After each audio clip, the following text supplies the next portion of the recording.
Allah. Okay, we're ready. Inna alhamdulillah wa salat wa salam ala wa rasulullah. Welcome everybody to our first class for the night, and this is our Aqidah class. And for this class, we are discussing what Islam is all based upon, which is that testimony of faith, that declaration, that statement of La ilaha illallah Muhammadur Rasulullah that we recite on a regular basis. Subhanallah. But the question is, how many of us understand the implications of that testimony of faith? How many of us even understand what we're testifying to? Let me just put it to the test right quick. Who can tell me when we declare La ilaha illallah Muhammadur Rasulullah sallallahu alaihi wasallam, what are we testifying to? What are we declaring? Who can answer that? Every Muslim on the planet should know it. But let's see. What are we testifying to when we declare that? Anyone?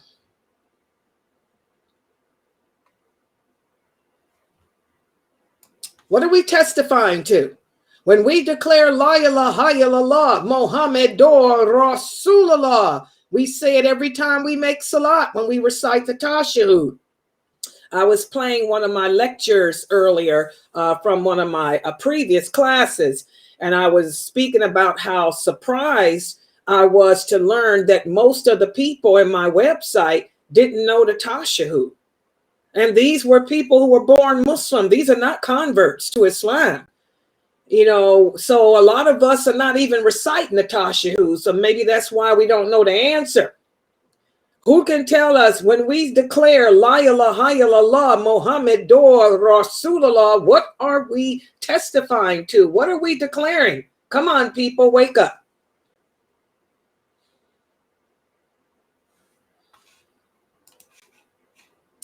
Let me look at my Zoom room. All the Muslims in my Zoom room, nobody knows what La ilaha illallah Muhammadur Rasulullah means. What are we saying? We're testifying to have allegiance only to Allah, His Prophet, and the believing Muslims. Okay, is that it? Is that all the testimony of faith is about? Allegiance? Or is it a little bit more to it?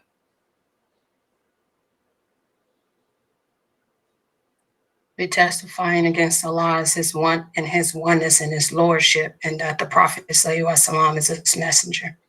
Okay, I want y'all to remember this. I mean, this is sad.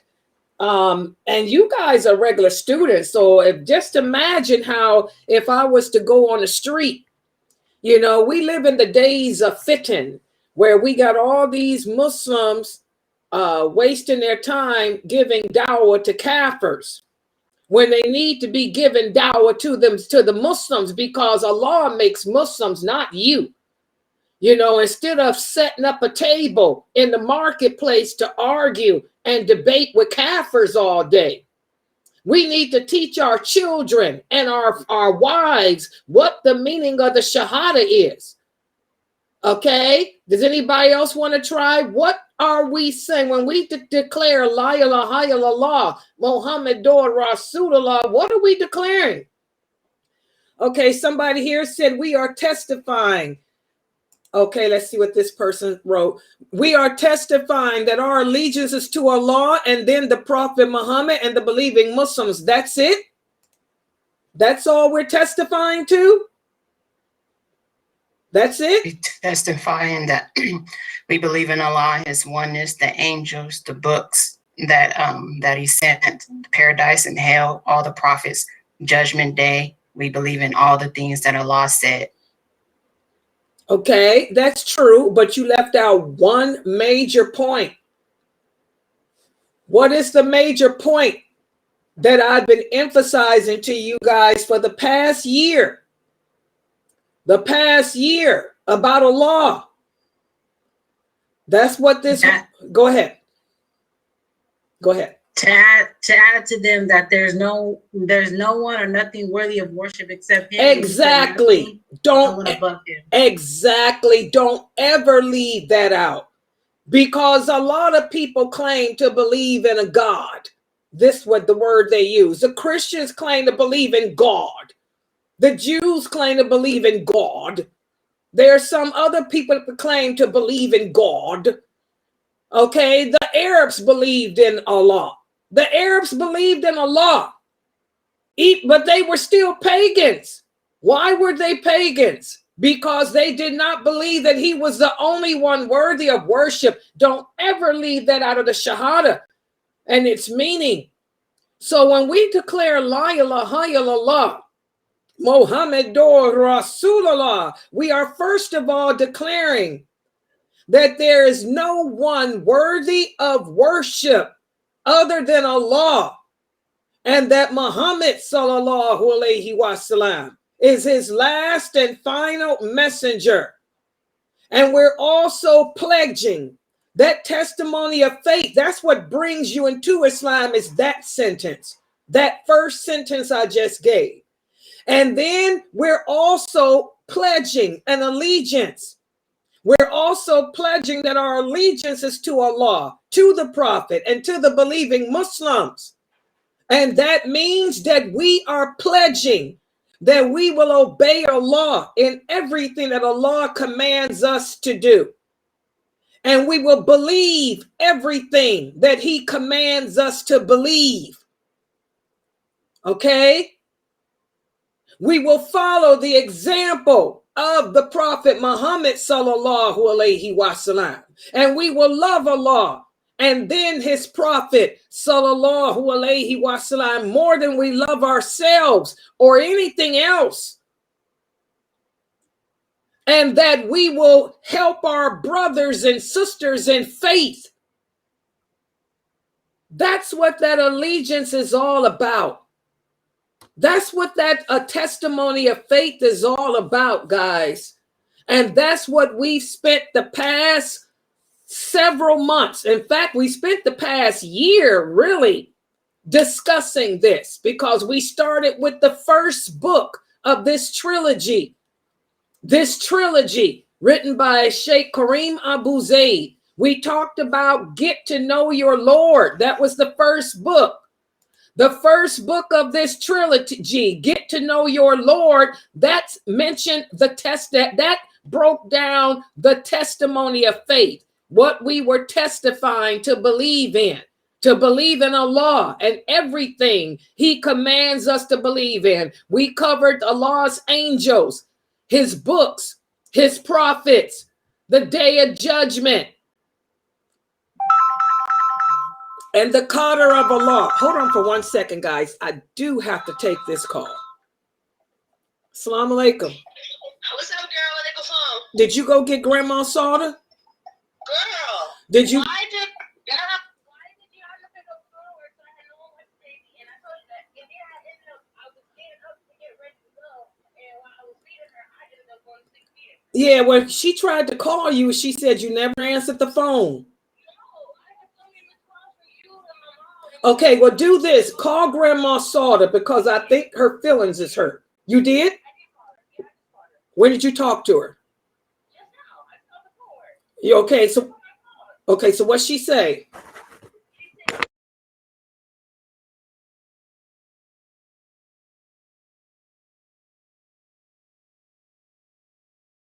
Class. That's all I wanted, because Grandma Soda was trying to get in touch with you.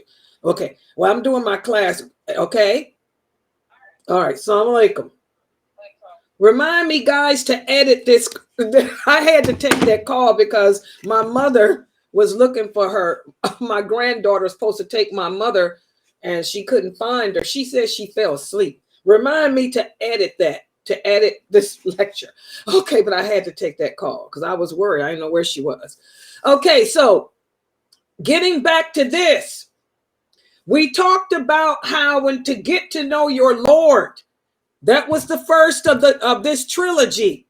We had to get to know your Lord. We talked about the first part of that test of the Shahada, which is the testimony, of what we believe in, that Allah is only one worthy of worship, and we believe everything that he commanded us to believe.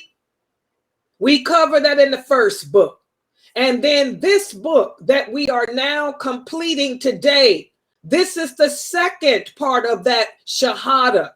This is our wala wal bara. This is our allegiance to Allah and our allegiance to the Prophet and each other. And then I want everybody to make sure, let me put it up here so y'all can see. I'm giving y'all a little bit of time to go on Amazon and purchase. I was watching myself on my website and I got to redo. I see when the phone rings, I got to redo it. Okay. Yeah, there it is. Okay. Yeah.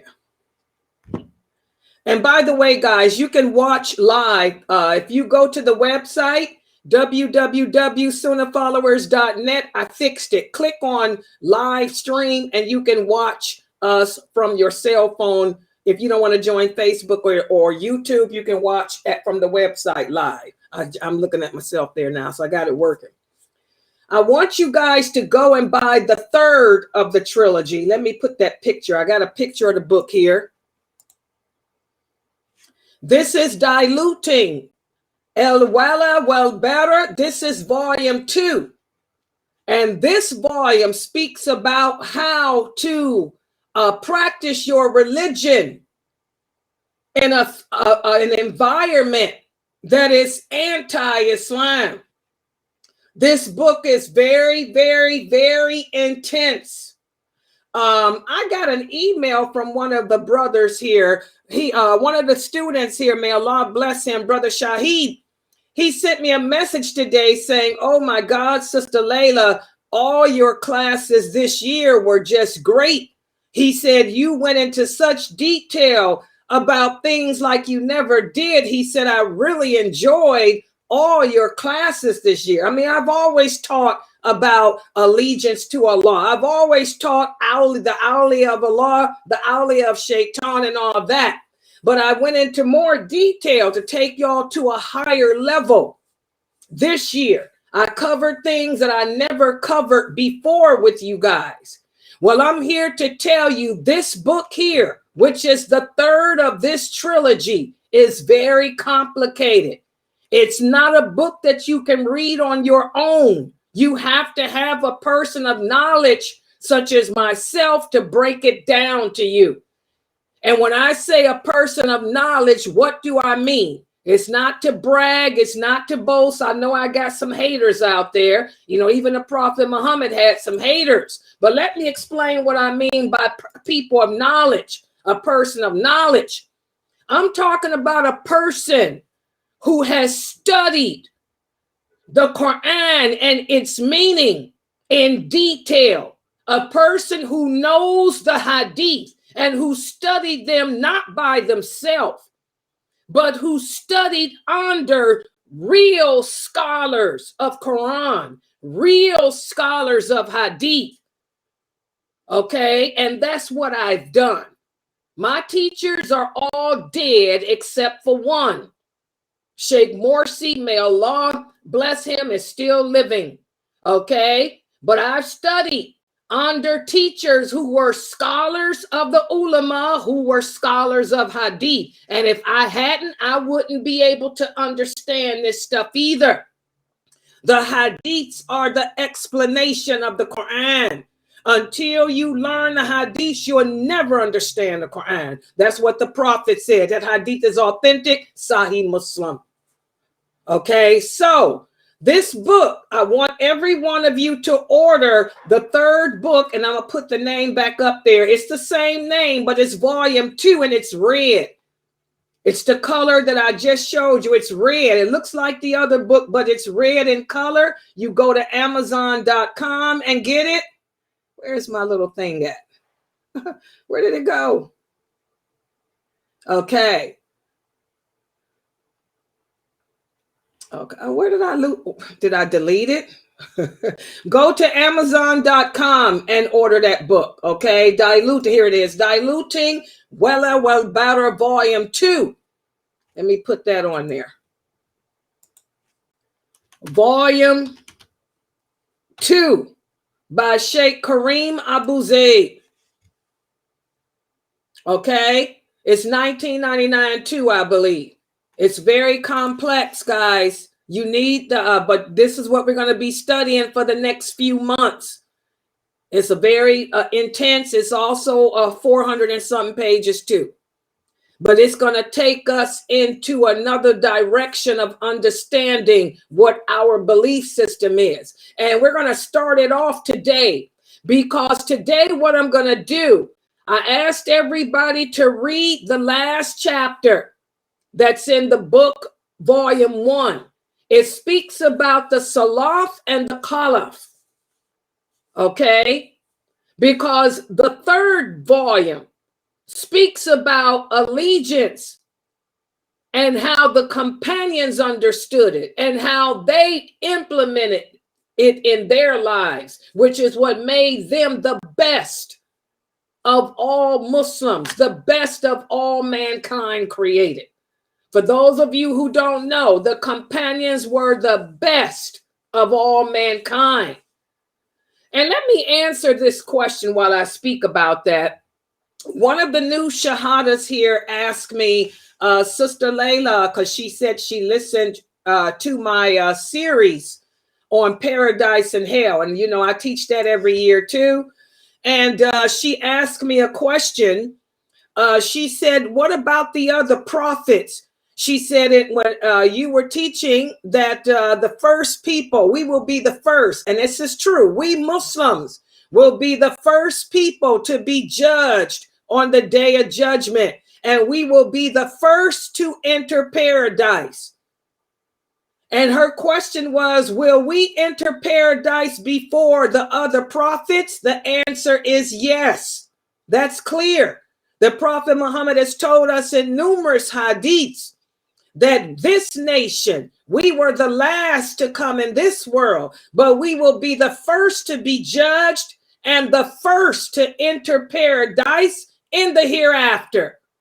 And then the others will come after us. So yes, we will enter paradise before Moses, alayhi salam, and his people.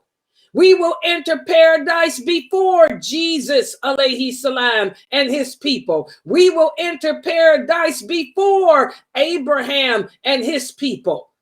This is clear. Okay? This is clear.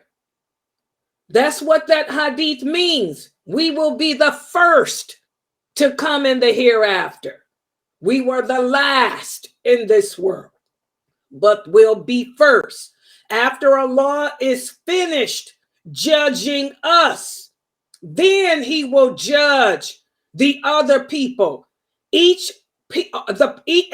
prophet that Allah sent, all 24,000 of them, or however many it was, however many prophets that Allah sent, they will stand before their people. And they will wait to be, their people will wait to be judged. They will wait and they will be judged after us. The Prophet Muhammad will be the first. His people will be the first to be judged. And then after us will come the rest. That's a fact. So you understand that, sisters, for the new shahadas? Yes. And that's clear. You'll find those hadiths in Bukhari, Muslim, and the other of the Siddha too. The Prophet was very clear on that. And if you look at my lectures on that, I give you the hadiths because I always teach with PowerPoint. If you're watching my series on the hereafter, pause it, and you will see the hadith with the source. Okay? All right, so the companions of the Prophet, sallallahu alaihi wasallam, they were the best of this nation. And this is what we're going to speak about today. Let me put the PowerPoint up on the screen. And I want you guys to follow along in the book. This is the last part of book number 1, the blue book here. It speaks about the Salaf and the Khalaf. The Salaf and Khalaf. And I know my car. Let me Hold on for a second, in case Dr. Assam is listening, because I'm still working on that ka. They get on me because I cannot pronounce the ka. Y'all have to understand, I was born in the USA. I was not born in Egypt. So I don't, me no speako Egyptian to be, me speak Anglo and peu de la français. And I have a problem with that ka, especially with my tonsils. So Dr. Assam, don't want to hear it. All right, let's put the PowerPoint up here, guys. All right. All right. So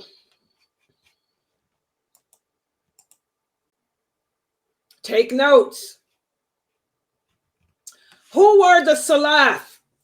Now, a lot of the Muslims ask about this, especially the young brothers. I know a lot of the young brothers watch these YouTube videos where there's a lot of Muslim young men arguing and debating a religion. They call themselves Salafi.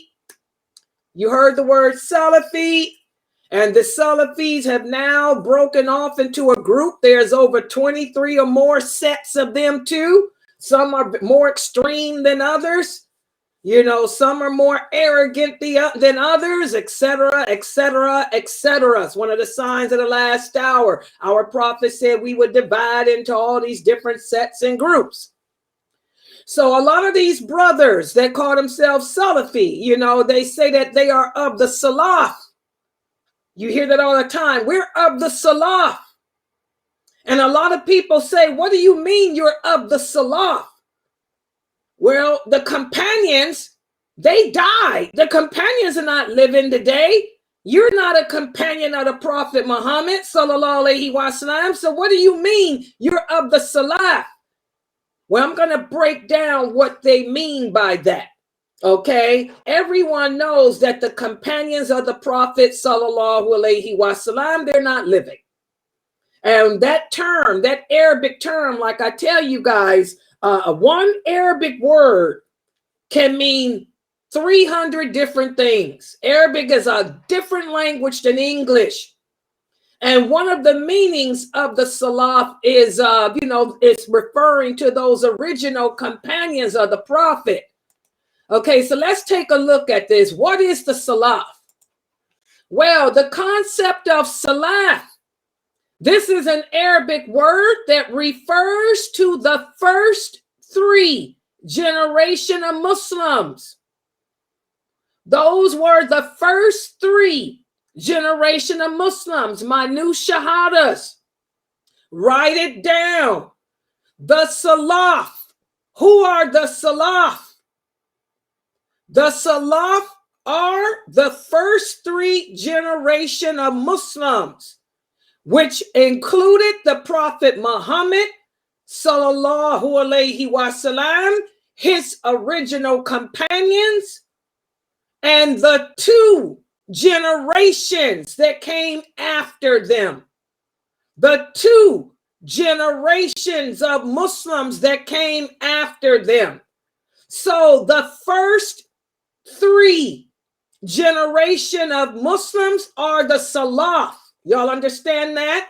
I'm trying to break this down in plain, simple, grassroots English. No Arabic. Grassroots English, American English, the most simplest form of English. Easy to understand.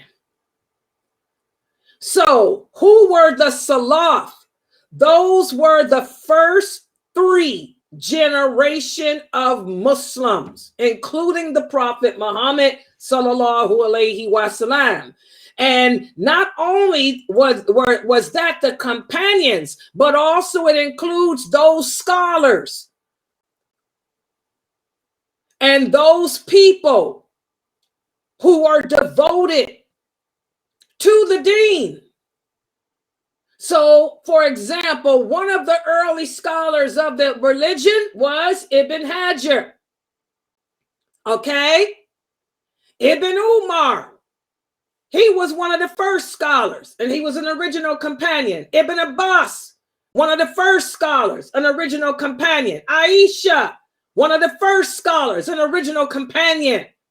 But there were others that came after them too, of the second and third generations. And these people are admired because of their commitment to understanding the religion and implementing it into their daily lives. And they stuck to the way of the Prophet sallallahu alaihi wasallam. They did everything in their power to not deviate away from his way.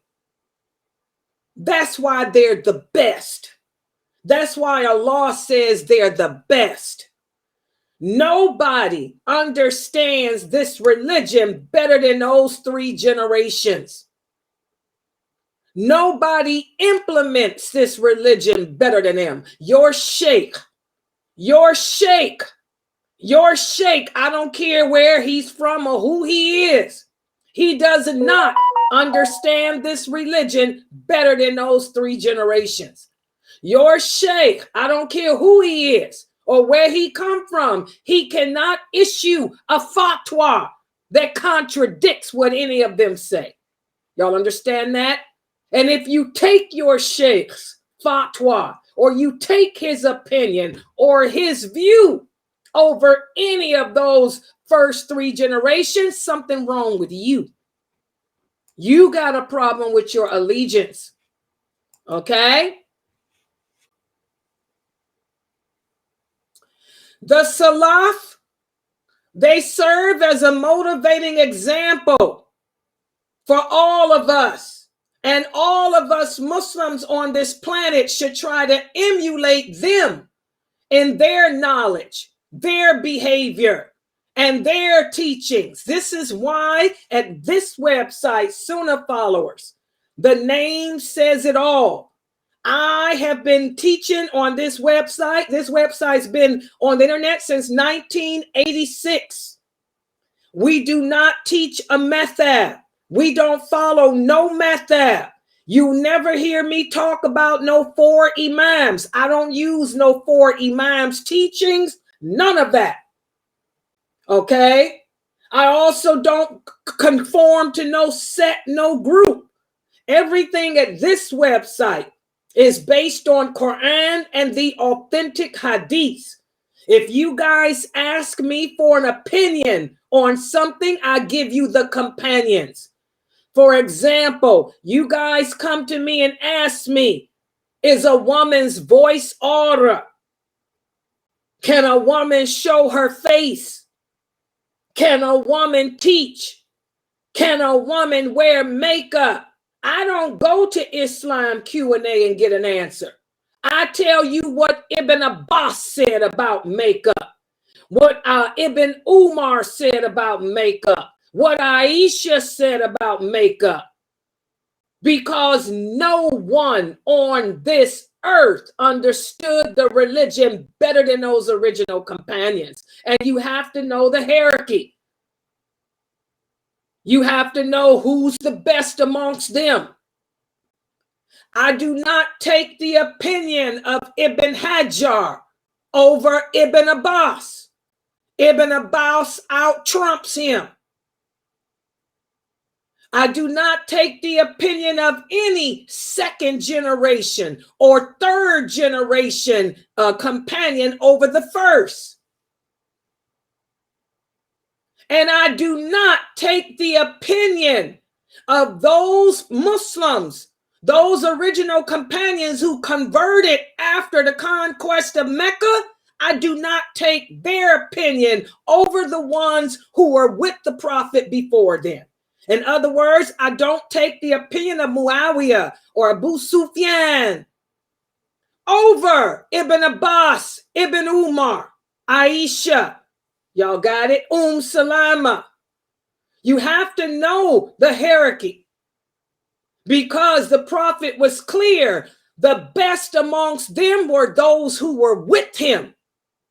And Allah says it in the Quran, the best amongst those that were with you, O Muhammad, before the Hudaybiyah treaty are better than those that came after. So you have to know that hierarchy. Nowadays, Islam has become distorted. We're living in the days of fitan, the days of fatwa.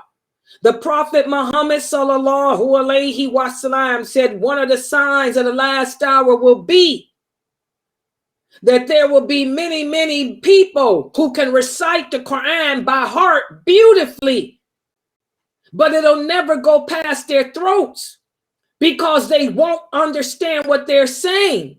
And these people will issue fatwas that go against what I said, go against what my companion said. We're living in that day where it's all about my sheikh. It's all about my fatwa. It's all about Islam Q&A. It's all about what did the sheikh say.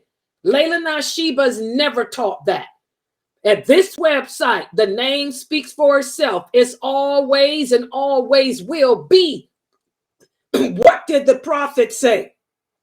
How did his original companions understand it? What did they say about women in makeup? Well, they said ain't nothing wrong with it. In fact, they wore makeup. Aisha, radiallahu anha, said a woman can not only show her face and not only show her hands, but she can show whatever makeup and jewelry she has on her face and hands. That's what Aisha radiallahu anha said. Ibn Abbas, Ibn Umar, they too said not only can a woman show her face and hands publicly, but she can show her makeup and whatever jewelry. That's it. That's it. So I don't care what Sheikh Kamadama doesn't say. We're living in the days of fatwa. What did the Prophet say? They will issue Islamic verdicts that go against what I said. They will make things haram that Allah didn't make haram. Allah didn't make makeup haram. Allah didn't make a woman's voice order. What did Aisha say? What did Ibn Umar say? What did Ibn Abbas say? The woman's voice is not order. Subhanallah. But we got all these brothers out there on the internet today telling y'all that everything's haram.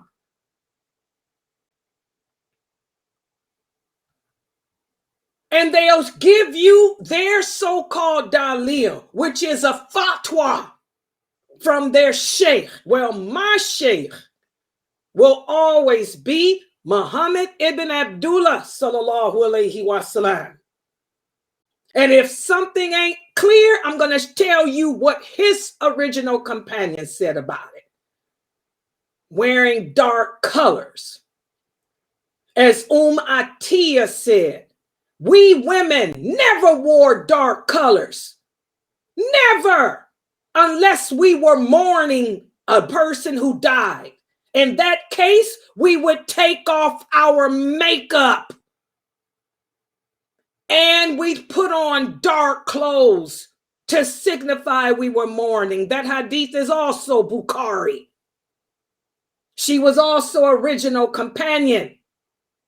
And what she says out trump any sheikh that you come with today. So those were the Salaf.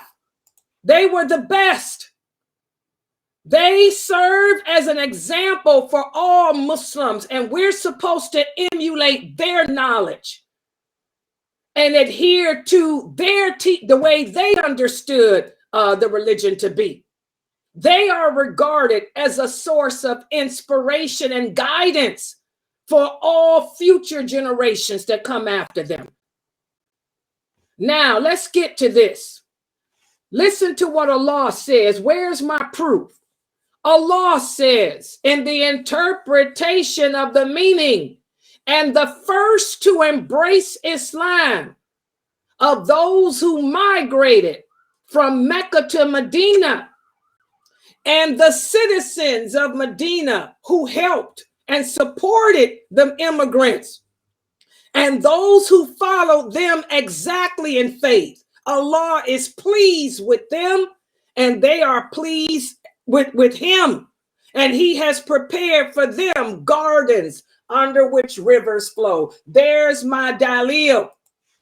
There's the evidence straight from the Quran that they are the best. That your sheikh, there's no man on this planet today. There's no female on this planet today. I don't care how many followers he or she has on YouTube.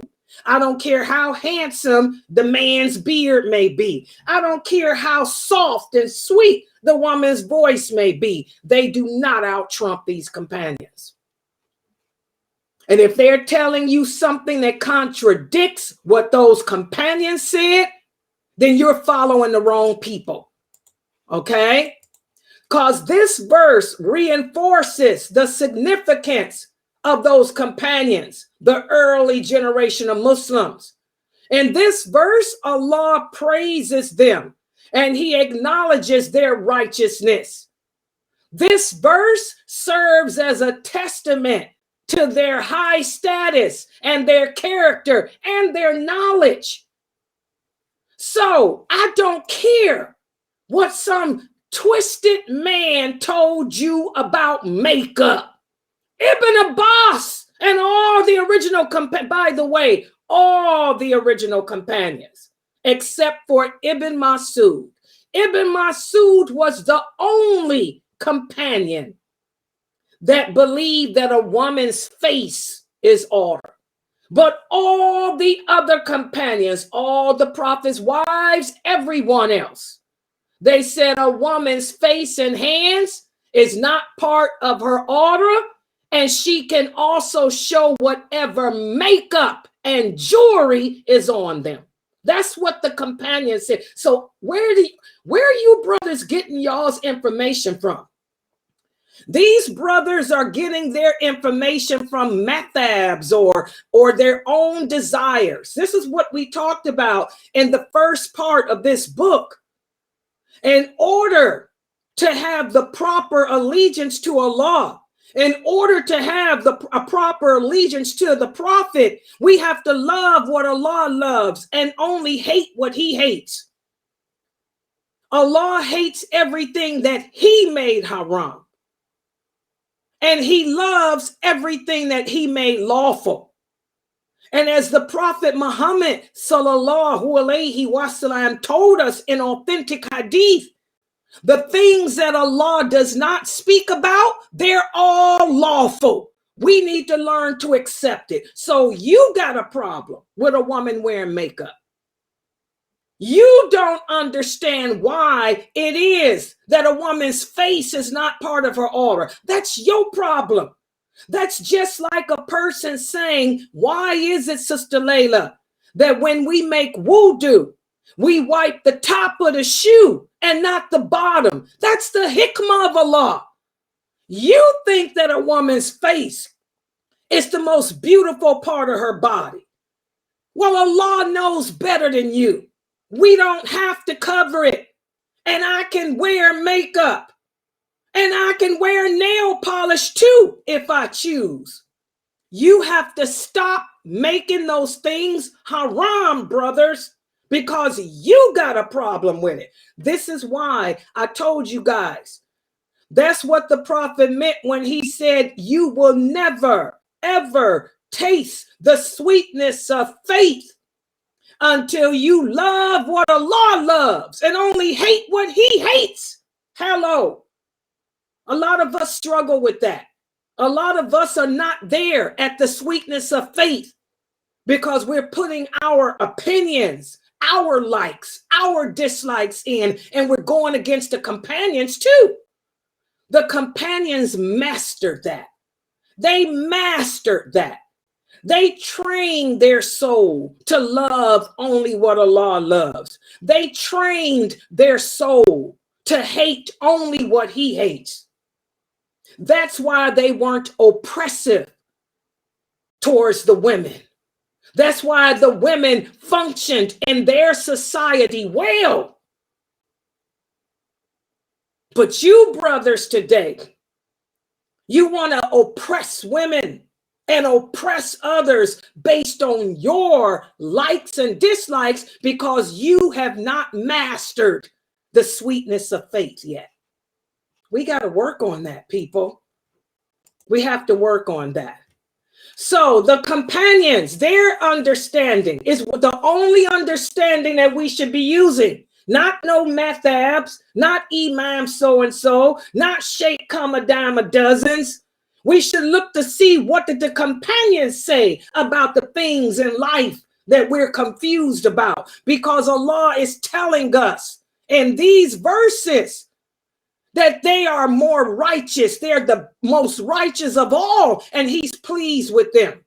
This verse serves as a reminder of the rewards and the blessings that we can gain if we exhibit the same devotion to this religion that they did. So that's why I say, we have to think like them. We have to think like those companions. Why am I teaching you, sisters, about the heroines of Islam? I want you to be like Aisha, be like Hafsa, be like Salama. These women were women like you and me. They had shortcomings, just like we have shortcomings, but they mastered it. Aisha learned to master her jealousy. Hafsa learned to master her temper. So we need to take these companions as our role models in life, because they show us by learning about them and listening to them. They'll show us how to master the problems of our souls so we can be pleasing in the sight of Allah like they are. Okay? Also, I want you guys to pay attention. The Prophet Sallallahu Alaihi Wasallam said, the best people are those of my generation, and then those who come after them, and those who come after them. Then there will appear people after them whose testimony will precede their oaths, and their oaths will precede their testimony. Here, what the Prophet Muhammad Sallallahu Alaihi Wasallam is basically saying is that every generation will become worse and worse and worse than the previous one. Look how many generations there are between us and those original companions. So you can see the people that you follow in the day are garbage compared to them. We don't take Islam seriously like they did.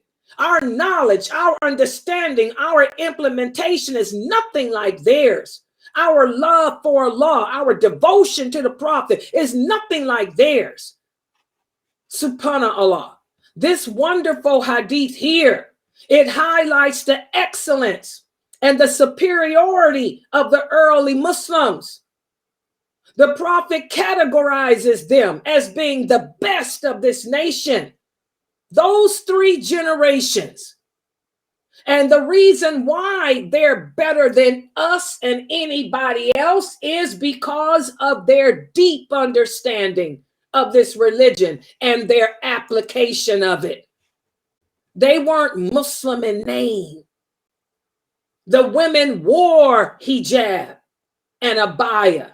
The men grew their beards and went to the mosque to perform their prayers. They didn't pray just once, one Juma prayer.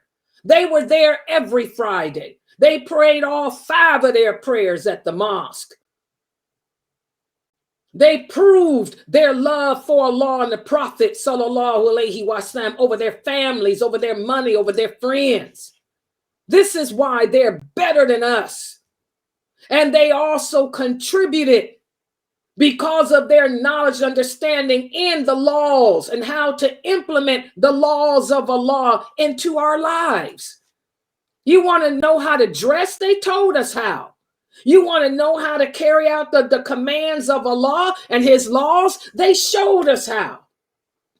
It's just that we need to learn about them instead of following these celebrity scholars on the internet, worshiping these broke down men and women on the internet who are nothing, who are literally nothing.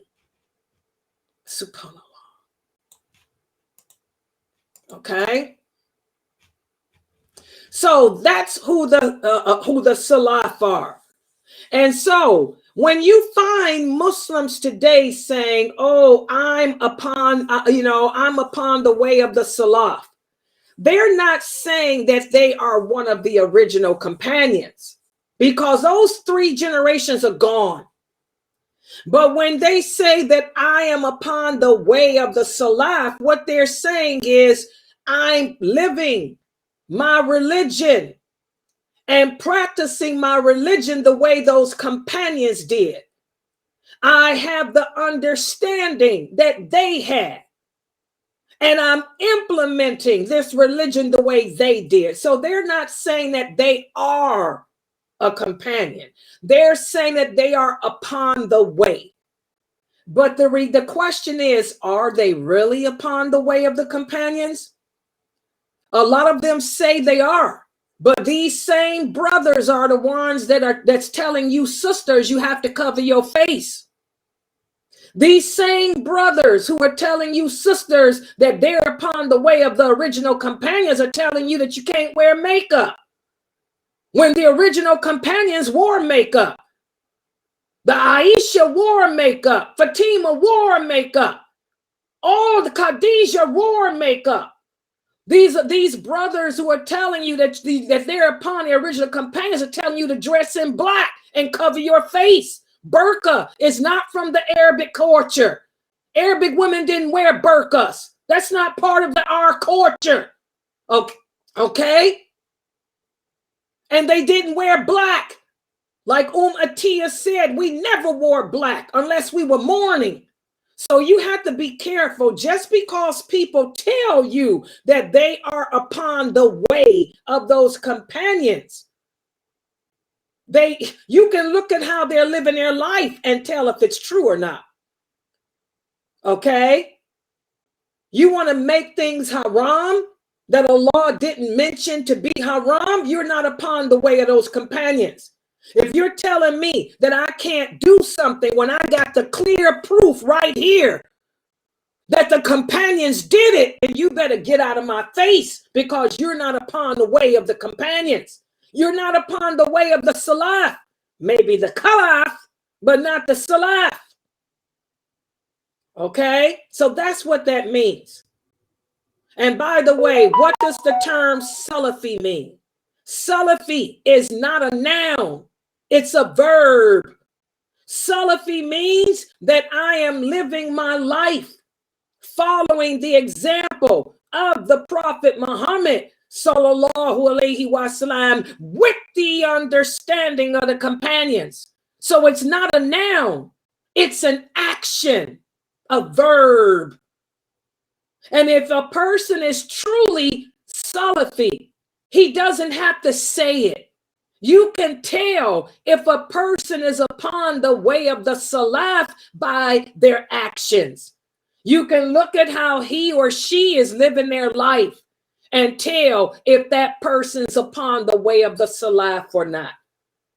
Lailanasheeba doesn't use no title except Muslim, because Muslim is the title that my Lord gave me. That's a name of honor. No title is greater than that. It means one who submits to Allah. I submit to Allah, and I practice my religion with the understanding that the Salaf had. So you will never hear me use a title other than the title Allah gave me, because that's the problem that we have today as Muslims. We all struggle with submission. A lot of you sisters are converts to the religion, and you're still not wearing hijab.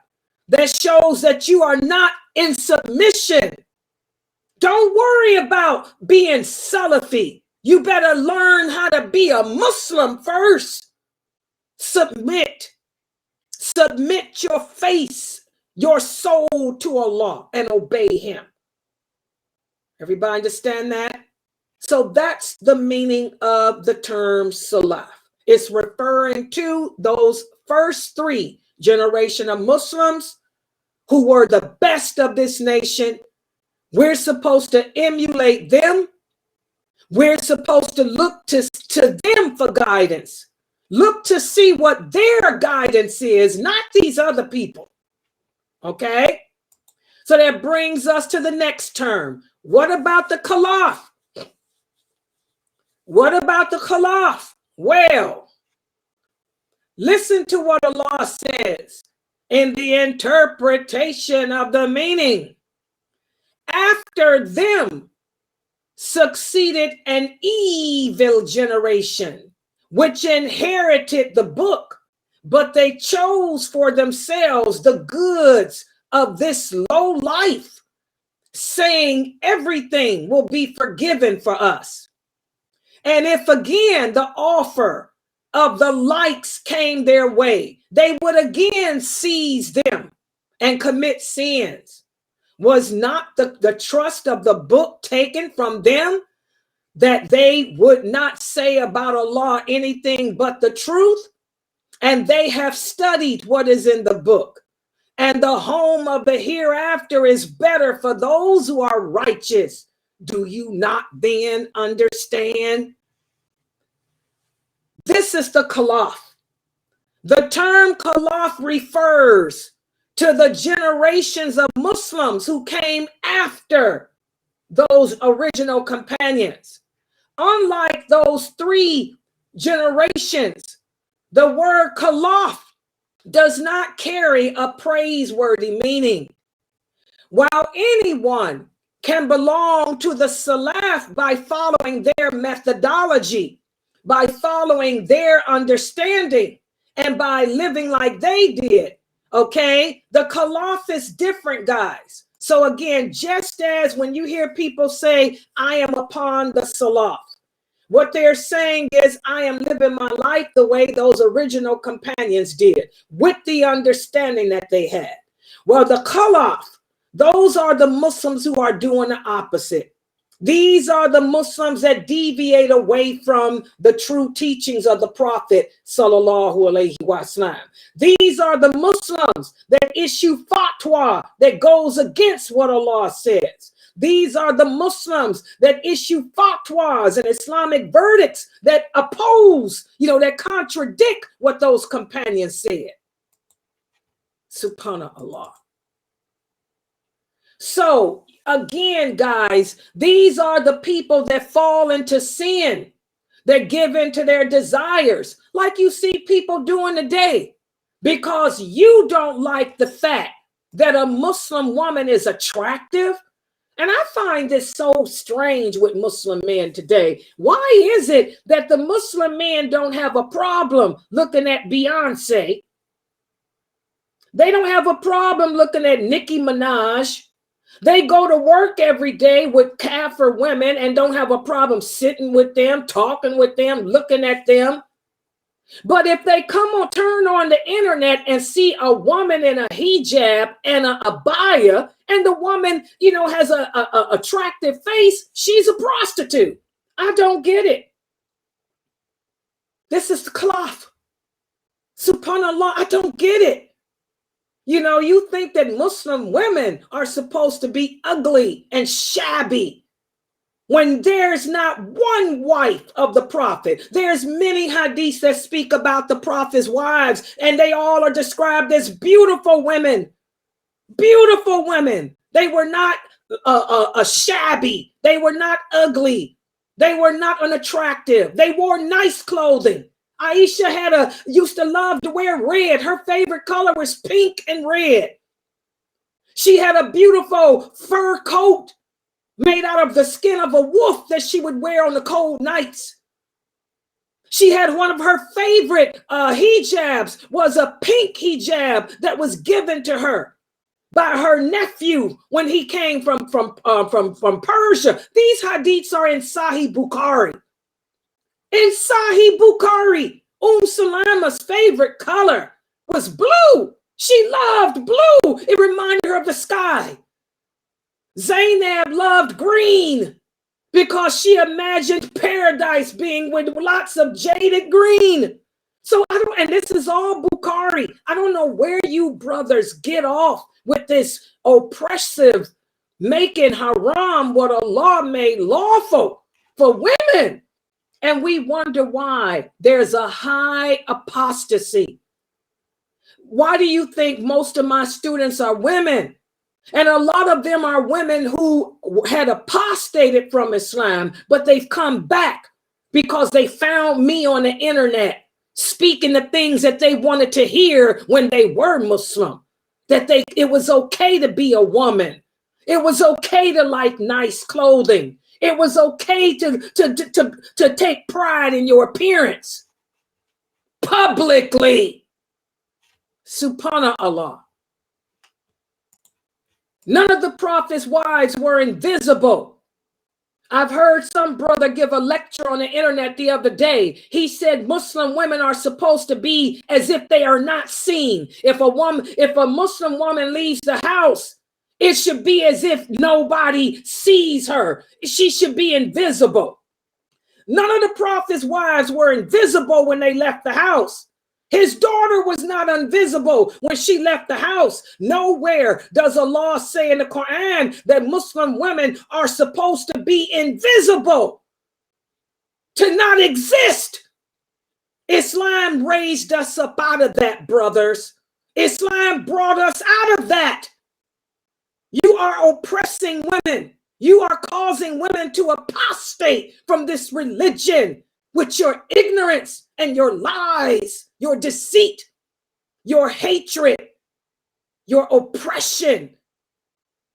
Whatever happened to you, brothers, in your personal lives? I don't know if maybe your mother didn't show you love.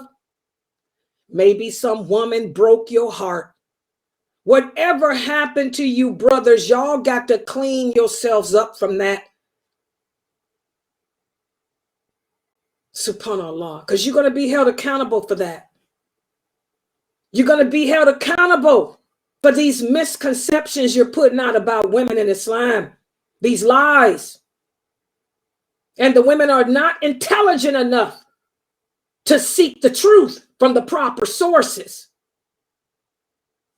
Subhanallah.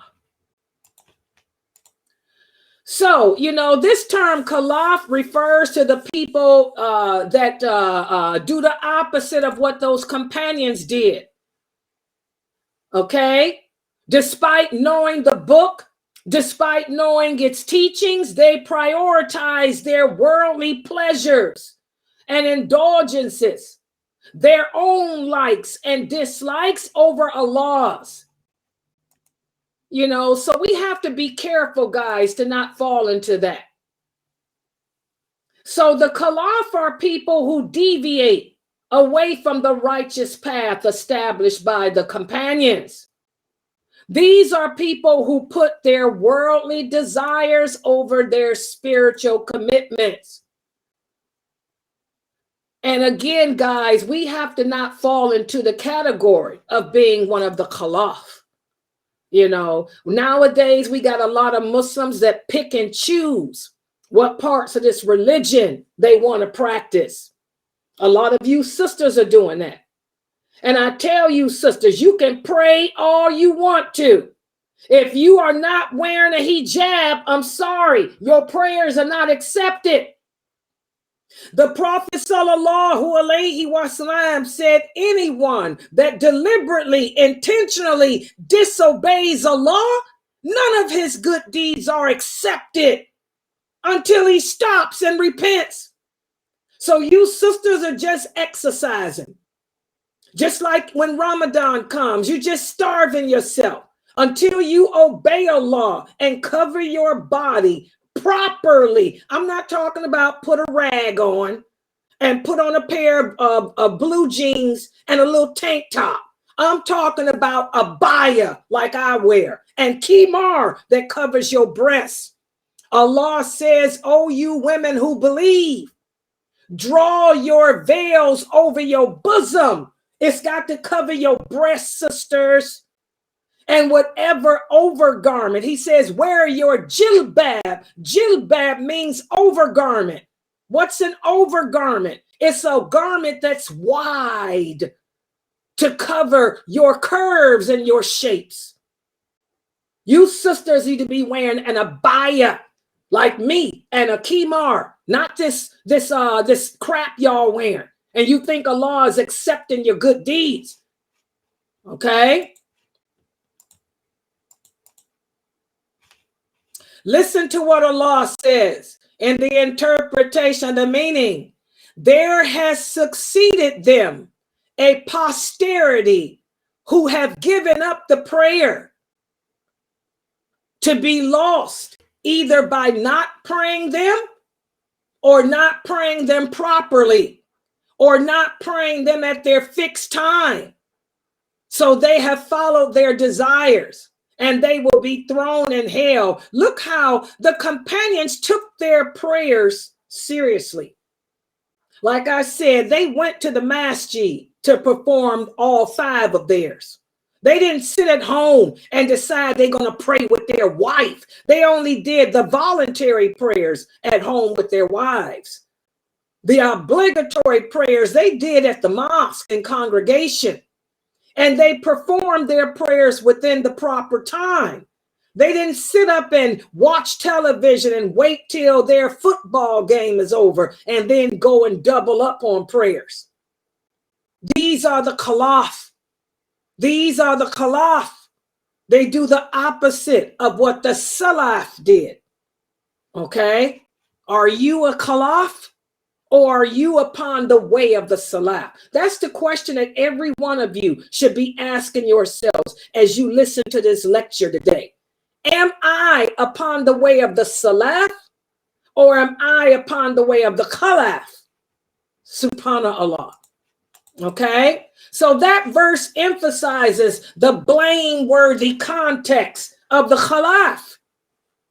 How they abandon the obligatory obligations, not wearing hijab, not performing their prayers, not fasting, not providing for their families, not lowering their gaze. You got a problem looking at an attractive Muslim woman, lower your gaze.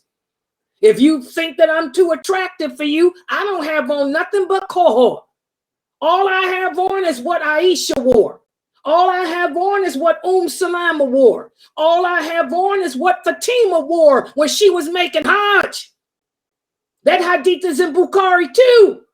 She said, I got my kohl on.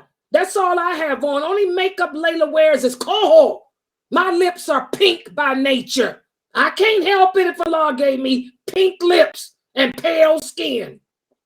If it's too much for you, lower your gaze. Okay?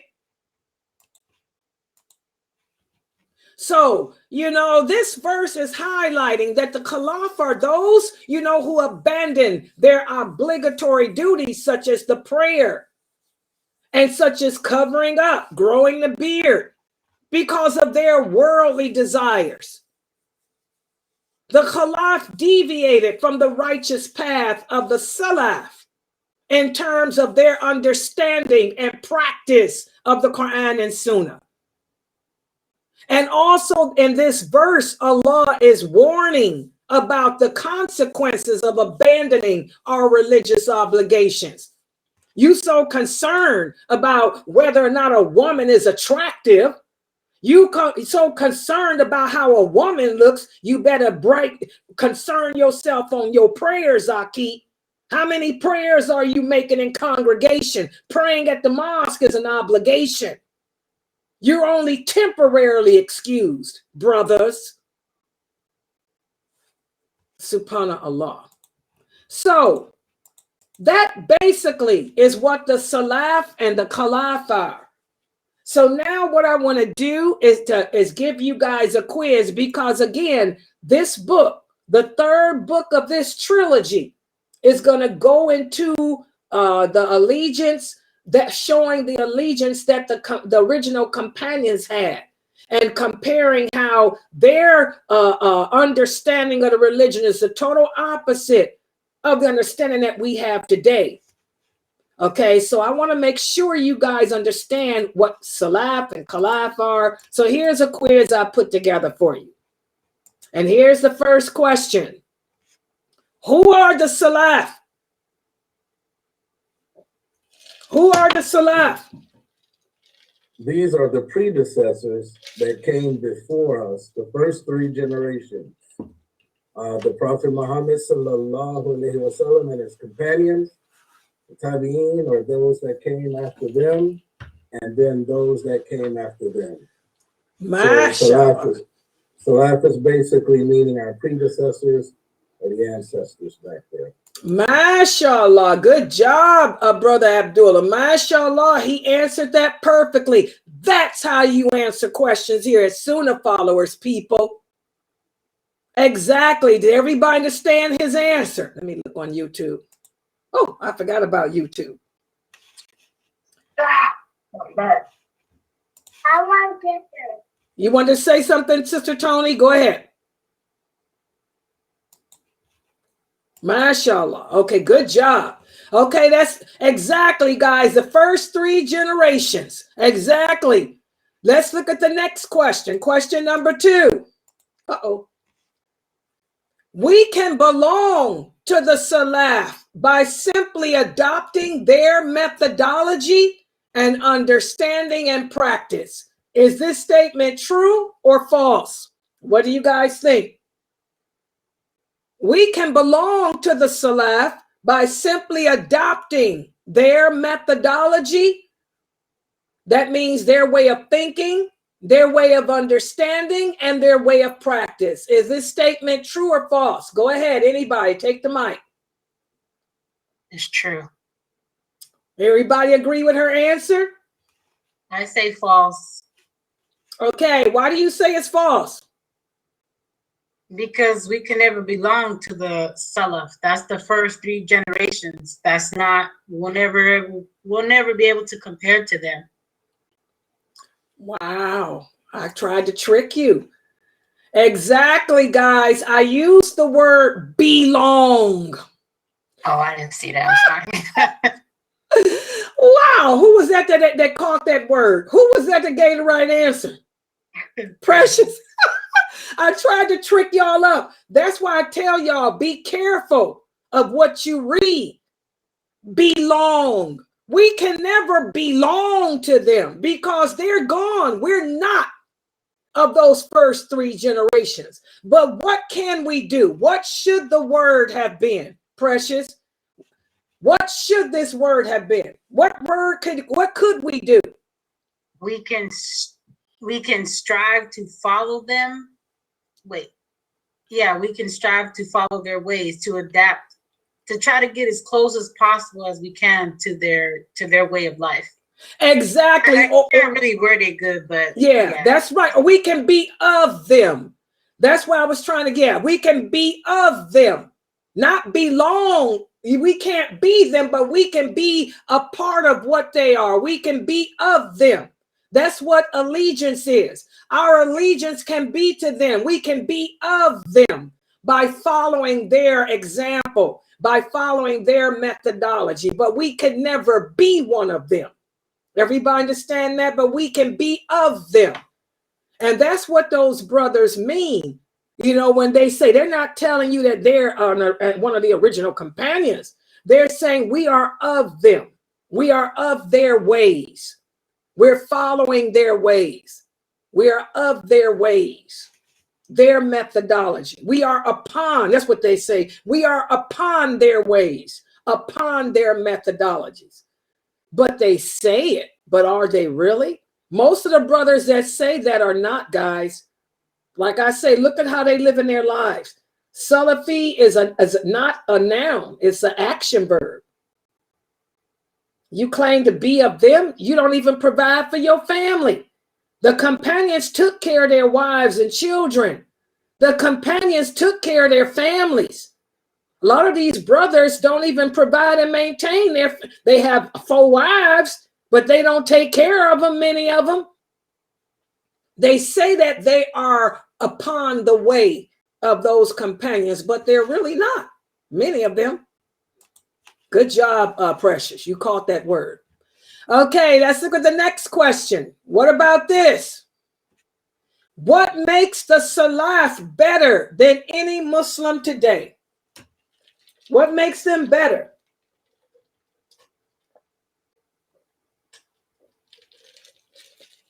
What makes them better than any Muslim today? What makes them better is they was there with the Prophet ﷺ, and they've seen everything that he did. So that's what makes them better than any Muslim. Not so much that they were there and saw it. Abu Jahl and them were there and saw stuff too. But should I refer? Okay, let me see. So they were there. That what makes them better in their practice and everything that they did. Can I refer like that? Not really. Okay. Not really. What makes the Salaf better than any Muslim today? What makes them better than any sheikh, any Muslim on this planet today, guys? It's a simple answer. Is it because of their commitment to understanding and implementing the teachings of the Quran and the Sunnah? That's it. That's the answer. What makes them better is they had a better understanding of this religion than we do. And also they practiced it better than us. Plus they were more devoted to Allah than we could ever be. They were the best. They earned the forgiveness of Allah. They will be. Those companions will be of those 75,000 that will enter paradise without being held accountable. Their knowledge, their understanding, and their implementation. That's what makes them better. Y'all understand that? That's why I tell you, I don't care what some fatwa on the internet says about makeup.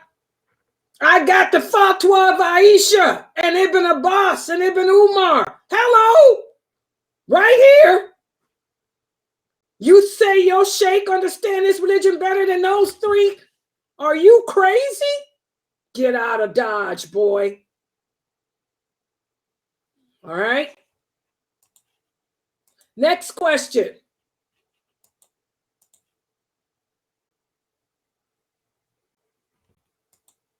Who are the Khalaf? Who are the Khalaf?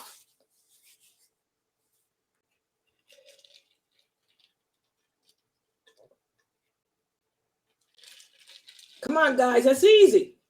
They are the evil generations that came after the Salafi. I mean the Salaf. They are the what? They are like the evil generation that came after the Salaf. What makes them evil? Come on, guys, this is easy. They're the total opposite of the Salaf. So who are they? What makes them evil is that they knew the Quran, they knew the Sunnah, but they decided to go with their pleasure, with their desires, and yeah. So basically, they don't do what? They don't follow the Sunnah. Allah. Basically, they don't do what? Follow the Sunnah. What does that mean? They don't follow the way of the Salaf. I mean, they don't follow. Okay, y'all making it hard. These are people that just don't practice the religion. They make their own laws. They pick and choose. You know, they're people that are not sincere in their faith. They're not strong in their practice. They pick and choose what parts of the religion. They abandon some parts. They don't pray. They don't fast. You know, they issue their own fatwas. They basically just deviate away from practicing the religion the way we're supposed to practice it. Does everybody understand? So who are the Khalaf? Who are the Khalaf? They are people that don't practice the religion correctly. That's what they are. They're people that pick and choose, do their own thing. Everybody understand? Okay, and that brings us to the last question. Last question.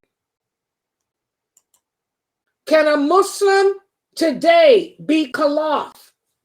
And if so, how?